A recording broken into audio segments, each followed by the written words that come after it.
Hey again, it's me again. Definitely Teverz. Definitely Teverz. Today you're wondering what show is today.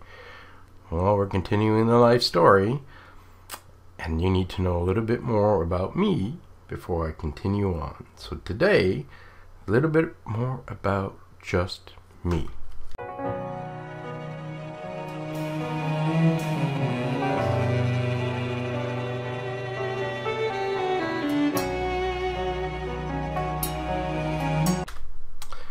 So, I thought about doing relationships next and my kids, but then I thought to myself, well, the truth is, to understand and when I talk about relationships, then you need to understand me more and how and why all that rest of that was affected. And I thought, well, I've already done the basis of my life to give you an understanding of how I get to where I got. Okay, so you know that I had a rough childhood. Of physically, you know, I mean, wrong. Mom's still my hero. But challenges, knowing that I'm the result of a rape was hard on my mom, and mom was very hard on me because of it. In some ways, there are things that I won't talk about that I never want to. But it left me with an anger stage. And not easily triggered either, because the truth is it's very hard to push my buttons to get me to lose my cool for the most part, but some people in my life had learned how to push buttons, and we'll get into that in future ones. And I learned that I had an anger stage, and I hated it, absolutely hated it. Got myself into a counseling session, an anger management program. The first time was a 12-step program. It took 2 rounds for me to finish that. The nice thing about those, by the time I left the second round, I'd made some promises to myself. I would never use violence again. And I've been pretty successful many years later for that, just to let you know. I can't remember the last time I was violent. But it didn't complete my therapy, or didn't complete things. So I ended up in with an amazing counselor, who I call, her name is Bev, and she was my angel, and just because of who she was and how she presented herself, and helped me through things between that and group therapies. And I came to a really big understanding of myself. Huge understanding of myself. In that therapy, I ended up having to write, I had to do tests, numerous tests, but just to understand me more, because I'll get to where I hit this, but because to get to this therapy, I hit a rock bottom. I hit the rock bottom, like I said, with my brother dying. You're going to find out about my second marriage and what happened with that and everything. And for me to get, when I hit a bottom, I hit a bottom. I was punishing me. But you want to know why I was punishing myself? Well, you guys, doing all those tests, the thing that I learned is that we found out that, I forget what was the name of that, the Enneagram. That's exactly what it was. So I have what they call a type 1 personality. Now I wanted to say, like, I've done the Briggs and Myers, and I've done a few other types of personality tests, and none of them ever hit anywhere close to being really who I am. Well, the Briggs and Myers are close a couple times, but not, you know, there is and ends. But when I wrote down this test, was like, there was like 3 tests that I had to write, and there was like 400 questions on each of the tests. And it took them a while to come up with the final result. And you can do the quick one online if you wanted to do it, but it's not as thorough as writing the big one. And so what we found out is that I am what they call a type 1 personality, which is called the reformer, or sometimes called the perfectionist. And I want to read to you what this is, so then I can spell. Type 1 is supposedly the strongest personality. We are rational, we are purposeful, we're self-controlled, and we're perfectionists. For ourselves, not for anybody else. We are conscientious, ethical. We have a strong sense of right and wrong. We are teachers, crusaders, advocates for change. We strive to improve things, but afraid of making a mistake. That's I want you to remember. Well organized, orderly, fastidious, and we try to maintain high standards. When we slip, we become extremely critical to ourselves. This thing says we have problems with impatience, and for most of my life I didn't. At our best, we are wise, disconcerting, realistic, and noble. And we are considered the #1 personality because our moral standards are the highest. Again, highest for ourselves. Okay? Now, I got told that I had a leadership on my left wing and a social worker on my right wing, which adds to my personalities. But just giving you an overall of who we are, we're naming the personality type 1 because ones have a sense of mission that leads them to improve the world in various ways, using whatever degrees of influence they have. They strive to overcome adversity, particularly moral adversity, so that the human spirit can shine through and make a difference. They strive after higher values, even at the cost of great personal sacrifice. That's my life. Okay? So to understand from that what happened with my life. Okay, so I have, like I said, a deep sense of morals. I live, I strive, they are my guides. If I break a moral, for whatever reason, I am now my worst enemy. There is nothing that anybody else out there can do to me that could hurt me as much as I will hurt me. And that's where I went in life. With my second marriage, I broke a promise, which again, you guys, you'll find out in the relationship one. And I'm beliefs in my life. A man is not a man unless he lives by his word. And if I make a promise, it is got to be an extremely good reason why I cannot keep it. But at that point in my life back then, I couldn't think of any reason why I couldn't keep it. So if I break some promise to somebody that I love, or somebody that's in my circle, I'm actually to anybody, truthfully, I'd be very mad at me. And then I felt, because of my upbringing, that I needed to punish myself. Now, physically, I'm not one of those guys that's going to sit in my room and go with the whip on my back saying, "Oh God, you're a bad boy. Oh, you're a bad..." No, I'm not. I don't do that. Okay. Because as you can tell, growing up with physical corporal punishment, it's a useless thing, because truthfully, you become numb to it.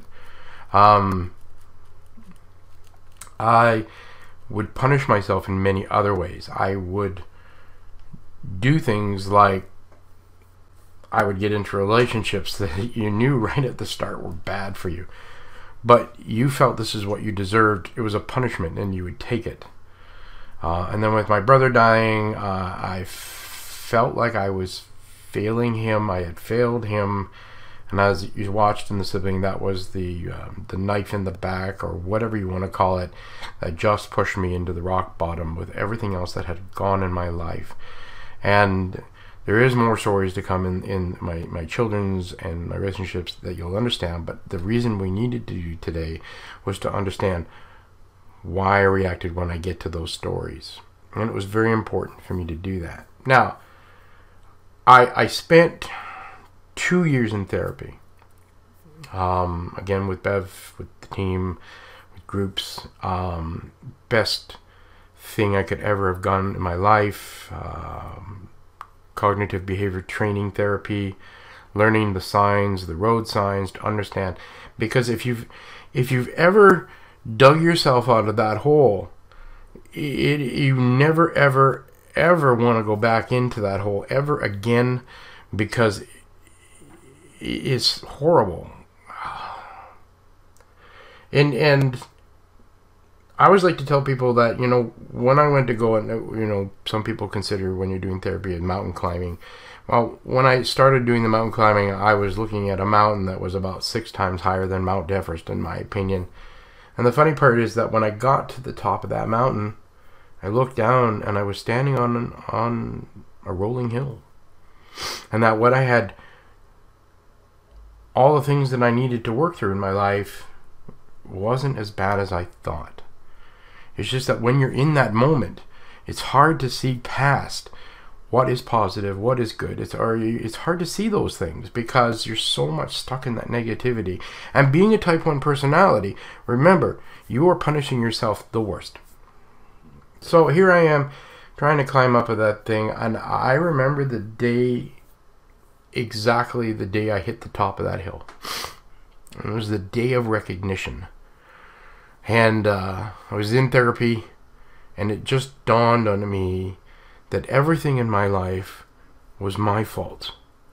Everything that had happened with my kids, everything with my relationship, everything was my fault. Because as an adult, everything was my choice. I personally put myself into situations by choice. I can't blame the rest of the world for everything that I've done because they were mine. And then it hit me about how many people I had hurt in my life by not being as responsible and careful to myself as I should have been. And I left the session. I walked out. I went across the street. I sat on the curb and I cried for about 3 hours.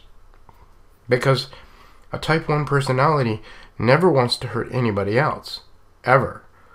And I had just realized I had hurt many people in my life. And I realized that day that I needed to change, and I needed to strive to be the better person I really am. I'm loving that. And, you know, I'd love to tell you that it happened overnight. It didn't happen overnight. It took time and still some things that had gone on. The amount of people I've hurt since then has become very minimal. And if I hurt them, it wasn't to be intentional. It was unintentional and non-purposely. And the more that I have lived my life to the best that I can now, and that's the thing I learned through that therapy, is that we're not perfect, and we never will be perfect. Okay? And if you remember the cardinal rules from the other video on my weekly vlog 1, right, there were all those things in there that I learned to live by. Like, okay, I don't personally give a shit what anybody else thinks about me, okay, because I'm the guy that has to wake up to me in the mirror in the morning. I don't. I don't judge others, and those 7 rules became extremely important. They hung in the mirror. They hung beside my mirror in the bathroom every morning so that I could go in and read every one of those rules. And then I had to learn to live by that. And I had to find ways for myself to survive, to get to where I am today. To the person that, truthfully, when I look in the mirror every single morning, and I don't care if you called me names or if somebody had hurt me that day, no matter what, when I look in that mirror every single day, I love who's in that mirror. Because that man has gone from all that shit in his life to this point where this man woke up breathing this morning, which was vital to be here today.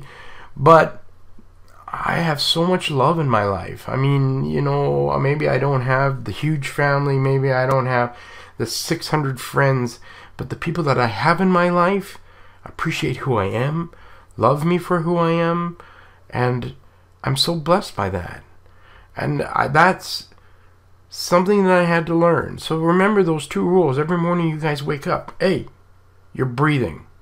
Okay? 2, if you weren't breathing, then the people in your life who love you wouldn't be able to have so much. Because no matter how much you think you're horrible, trust me, they love you. They ain't going anywhere. So that's the things that I learned in my life. And, you know, I'm still striving for perfection. I'm still trying to be the best. I know that what I define as perfect... Oh, sorry, runny nose. It's like cold. It's not what everybody else calls perfect. But it doesn't matter what everybody else thinks because it's perfect for me. Right? I still do my best. I still try hard not to judge others. I rarely ever get angry. That's you can count on one hand how many times I've been angry in the last 10 years. That's pretty easy. And that's because usually when people attack me or try and provoke me to be angry, I take a step out of my shoes for a moment and I look at them and I think to myself, why? Why are they doing this? Like, and for the most part, people don't get mad at you because they want to like be mad at you. They get mad at you because they're hurting. And this is how they know how to express it. The only way they know how to really express it. That's sad. Because if you were in my life and you saw how much adversity and how much pain there can be to how much beauty there is, then you wouldn't waste that time being angry. That's just pointless. Because you're missing out so much when you get angry. It's not worth it. I've had people who started out hating me who have become good friends because I took the time out to say, hey, what's up, bud? Like, I know you're angry, but why? And they're like, carried on. And then I've had sob sessions with people like I just met today who go on for a couple hours of sob sessions, and it's nice. So you guys, this is who I am, and like I said, I needed you guys to know where I came from, understanding where I am. I'm still striving to be my best. When we go on to the next videos, of course, the next one's going to be relationships. I think that was more important because for me to talk about my kids and what happened with my kids in my life, you need to understand the relationships and what things happen. So, relationship is next. Other than that, guys, I really hope you enjoyed this video. And again, for you guys out there who think, oh, I should stay with the Cody stuff, I'm sorry, buds. I really am. I'm doing what I felt was best for me. This is for me. This is for my grandkids, for my future great-grandkids, for everybody in my life who want to know how to survive, how to become better for yourselves. And if other people out there enjoy this, thank you. I thank you all now. Like, you don't have to share my life with me. That's your choice. And I appreciate the fact that you do. So, for you haters, and I'm still getting dislikes on these videos, which is weird. Sorry. Not going to change. This is me. Anyway, guys, remember, if we haven't, life's too short. Get the heck out of the house. Go out, have fun with somebody. Just have fun. Because, I mean, it is so much more fun to have fun with somebody else and share those moments. It's absolutely amazing. Remember, guys, life's too short. I love you, every single one of you. No matter what you think, who you think you are, I don't judge. I still love you all. Bye for now, guys.